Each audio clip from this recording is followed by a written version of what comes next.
누구세요? 야, 알았어. 잘못하면 네 동생 뒤지는 거 알겠어? 괜찮아요? 소리 내라!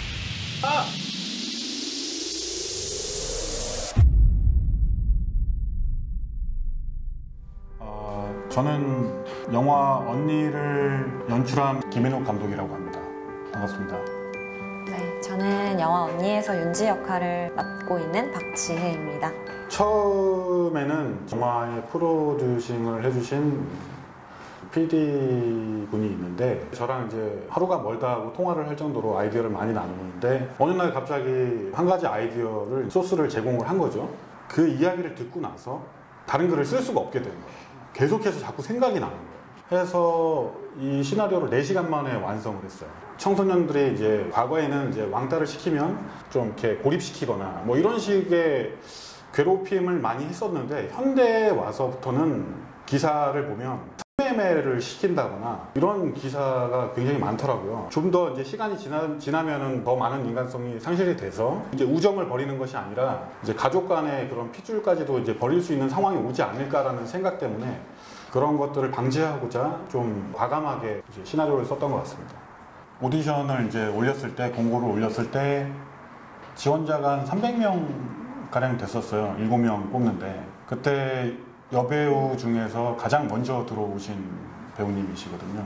가장 인상을 많이 남기셔가지고 같이 하자고 이제 연락을 드렸죠. 오디션을 봐서 감독님을 처음 만나게 되었고요. 시나리오를 선택한 이유는 일단 롱테이크로 촬영하신다는 점이 굉장히 흥미롭게 다가왔어요. 그래서 한번 도전해보고 싶다라는 생각이 들었고 캐릭터가 너무 매력적이었기 때문에 선택했던 것 같아요. 이제 심각성이란 것은 이제 우리가 기사로만 보고 글로만 읽었기 때문에 실질적으로 저런 사건이 일어났어? 라고만 그 상상을 해볼 뿐이지 실제로 얼마나 심각한지를 잘 모른다는 거죠. 그렇기 때문에 안 좋은 방법일 수도 있지만 충격요법이라 그래서 뭐 관객들을 우리가 하고자 하는 이야기 속으로 같이 동반돼서 마치 거기 안에 있는 것처럼 만들어 놓고 그것이 얼마나 충격적인가 또는 그 안에서 일어나는 일들이 왜 일어나게 됐는가 그런 공감대를 형성시키고 그것이 굉장히 심각한 것을 받아들이게 되잖아요. 물론 영화를 보고 대부분이 이제 비난을 하시는 분들도 꽤 많이 있어요. 모든 기술은 다 사용했죠. 이제 어떠한 이제 동선을 이렇게 짜는 이제 프로그램이 있는데 그런 프로그램도 사용을 하고 하물며 연습하는 기간 내내 제가 이제 핸드폰으로 카메라를 대신해서 움직이면서 배우들이 카메라가 어디 있는지 시선은 어디를 줘야 되는지 본인은 어디로 움직여야 되는지 그런 것까지 전부 다 컨택을 했는데 영화를 보시면 후반부에 경찰이 들어와서 당했냐고 물어보고 이제 윤지가 그것을 얘기하면 친구들을 데리러 이제 밖으로 나가거든요. 그 과정 속에서 이제 지나가는 동선이 이제 필요하니까 세탁실 문을 잠깐 닫는 장면이 있어요. 그것마저도 전부 다 저희가 구성한 것이다라고 생각하시면 돼요. 그 장면 속에 단 한 장면도 애드립이 없어요.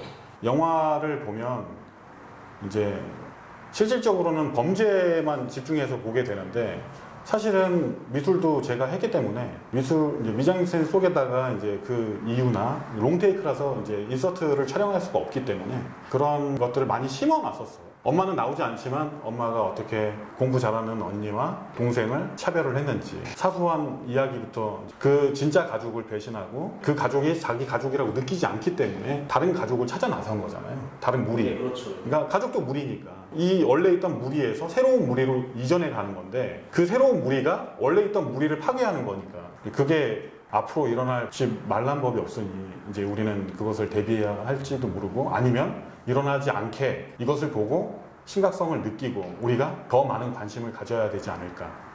몇 가지 있는데 이제 사실 촬영 직전에 저희가 이제 사전으로 이제 뭐 언니와 동생을 뭐 이렇게 공원이나 여러 군데 가서 둘이 굉장히 친했다는 사진들을 꽤 많이 찍어놓고 어린 시절 사진도 갖고 오게 해서 벽에다 많이 붙여놓기도 했어요. 원래는 이 친구들이 굉장히 친했다. 그 커트도 인서트로 찍어놓으면 좋을 것 같다라는 생각을 하긴 했지만 사실은 롱테이크이기 때문에 그런 거를 이제 지나가다가 봐야 돼요.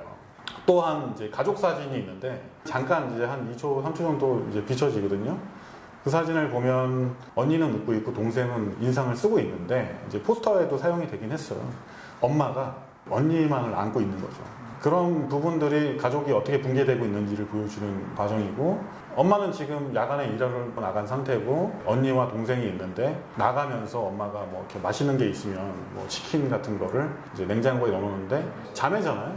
자매인데 둘이 같이 먹는 게 아니라 언니한테만 먹으라고. 큰딸 치킨 넣어놨으니까 먹어라고 음식마저도 차별을 시키는 과정이 있죠. 그리고 공간 분리적인 부분에서도 윤지가 있는 부분은 거실이고 민지가 있는 부분은 방인데, 방이 굉장히 더러워. 미장센으로 이제 보여주자면 그 공간을 최대한 많이 보여주려고 노력을 많이 했거든요. 큰 방은 아무래도 부모님이 쓰실 거고, 작은 방은 자매 둘이 쓸 건데, 그런 부분에 있어서 서로가 같이 있지 못하잖아요. 지금도 굉장히 사이가 좋지 않은 것처럼 한쪽은 더럽고 지저분하고 그런 마음들이 되게 많이 표현이 되고, 한쪽은 좀 깔끔하고 자기 앞날을 생각하면서 이제 과제를 해나가는 이제 그런 모습들을 보여주면서 공간 분리를 확실히 해놓은 거죠.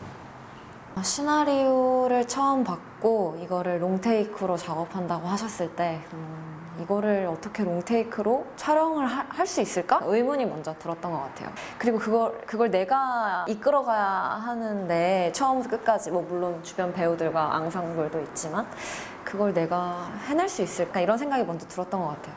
근데 시나리오 속에서 윤지가 갖고 있는 어떤 결핍이나 이런 것들이 굉장히 연기를 하는 데 있어서 섬세하게 표현을 한번 해보고 싶다. 감정 연기 오랜 시간 혼자 끌고 가야 하기 때문에 잘 쪼개서 섬세하게 표현해내는 게 굉장히 중요한데, 그걸 한번 내가 해보고 싶다, 도전해보고 싶다라는 생각이 들었어요. 그래서 더 욕심이 생겼던 것 같아요. 영화 속에서 을 당하거나 폭행을 당한다는 거에 있어서 불안감이나 두려움은 없었는데, 그 두려움보다는 폭력을 당할 때 내 감정 상태가 어떻게 하면 이게 잘 전달이 될 수 있을까, 이게 더 두려웠던 것 같아요. 잘못하면 어긋날 수도 있고 표현이 또 잘 안 되면 영화를 찍는 이만 못하기 때문에 사실 그 장면을 사람들이 딱히 좋아하시거나 달가워하시진 않는 것 같거든요. 되게 불편해 하시는 것 같아요. 그 장면을 보시는 거에 있어서. 또 끊지 않고 당하는 장면을 처음부터 끝까지 보여주잖아요. 보기 불편한데도 불구하고 다 표현을 해야 하기 때문에 그게 조금 두려웠던 것 같아요. 근데 그럼에도 불구하고 도전하고자 했던 생각이 더 강하게 들었던 건, 이 어려운 연기를 내가 정말 잘 해냈을 때 내가 더 성장해 있을 것 같다는 생각이 들었어요. 찍을 때 사실 힘들긴 했거든요. 이렇게 맞거나 당하는 신이 힘들긴 하더라고요. 네. 그럼에도 불구하고 감정을 사실 잘 전달하는 게 중요하기 때문에 그걸 더 중요하게 생각하고 연기하지 않았나. 사실 이 영화는 7명이 등장하는데 이 배우들 간의 앙상블이 조금이라도 틀어지면 절대 완성될 수가 없는 영화이기 때문에 밀도 있게 서로 자주 만나서 마치 공연 연습을 하는 것처럼 계속 연습을 했었거든요. 그래서 잘 지냈던 것 같아요. 협업관에서는 또 한두 살 터울이어서 다 거의 친구거나, 그래서 뭐 어려움 없이 서로 감정적으로 딱히 부딪히거나 이런 거 없이 친구처럼 더 잘, 마치 공연 연습을 오래 하다 보면 정말 가족같이 친해지는 것처럼 잘 지내고 잘했던 것 같아요.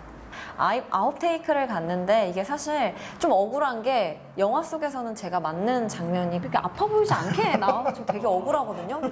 정말 아팠어요. 사실 영화는 더 사실적으로 표현이 돼야 하기 때문에 뭐 강도를 조절한다거나 미리 약속이 된 건 어느 정도 있었지만 맞는 거에 있어서 약속이 된 건 없었거든요. 오빠 그냥 다 해, 서로 믿고 그냥 가자, 이렇게 했기 때문에 거의 거침이 없었어요. 그리고 이거를 9번 가니까 제가 그래도 참을성이나 인내력이 좀 좋은 편인데 골이 울려서 연기를 못 하겠는 거예요. 머리를 너무 맞으니까 손으로. 네.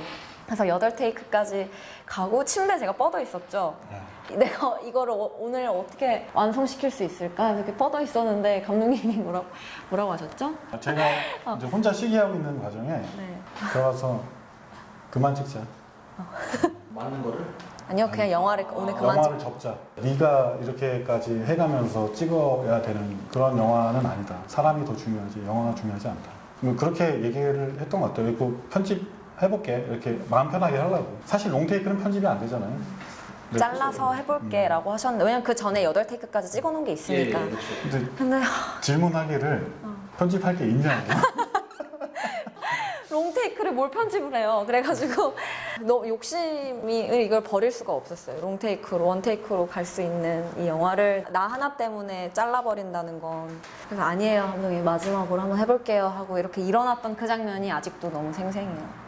준비하는 과정에서 이제 롱테이크다 보니까 윤지가 떨어지는 장면을 찍을 수가 없잖아요. 떨어져 있는 장면까지가 롱테이크거든요. 근데 거기는 약간의 눈속임이 필요한 장면이잖아요.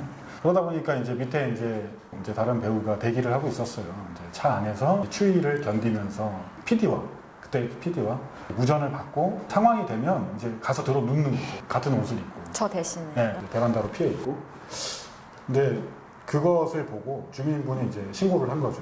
그래서 소방차와 경찰차가 온 적이 있어요. 제대로 허가를 다 받았고 공보도 띄웠고 공문도 다 이제 주민들한테 최대한 많이 알려놓은 상태예요. 그래서 경찰하고 이제 소방차가 왔을 때도 PD가 이제 말씀을 드리고 아직 다 모르시는 분들이 신고를 한 부분에 대해서도 야 진짜 이 영화는 한국 사회가 많이 이렇게 관심이 없어 보인다라고 찍는 건데 에피소드는 되려 관심이 더 많은 쪽으로 가고 있으니까 참 괜찮다라는 생각을 했죠. 네, 저는 계속 독립 영화 작업을 계속 할 거고요. 공연 작업도 뭐 하고 있고 앞으로도 계속 할 예정이에요. 더 다양한 활동으로 많은 모습을 보여드릴 수 있도록 네, 열심히 한번 해볼 예정입니다. 네. 한 3년 이제 이 영화를 찍고 다음 작품은 또 찍고 이제 한 3년 정도 계속 시나리오 작업에만 몰두를 했거든요. 감독님들이 대부분 생활도 여의치 않고 나아가려고 해도 기회가 많이 생기지 않고 이런 경우가 너무 많아서 정말 노력하지 않으면은 잘하시는 분들이 너무 많다 보니까 아무래도 또 이제 시나리오를 이제 한 3년 쓰다 보니까 이제 몇 작품을 쓰게 됐고 상업 작품 시나리오를 준비해서 투자사 컨택을 하고 있는 중이고 그런 과정이 있습니다. 앞으로도 이제 더 많은 대중들에게 다가갈 수 있도록 노력을 한번 해보겠습니다.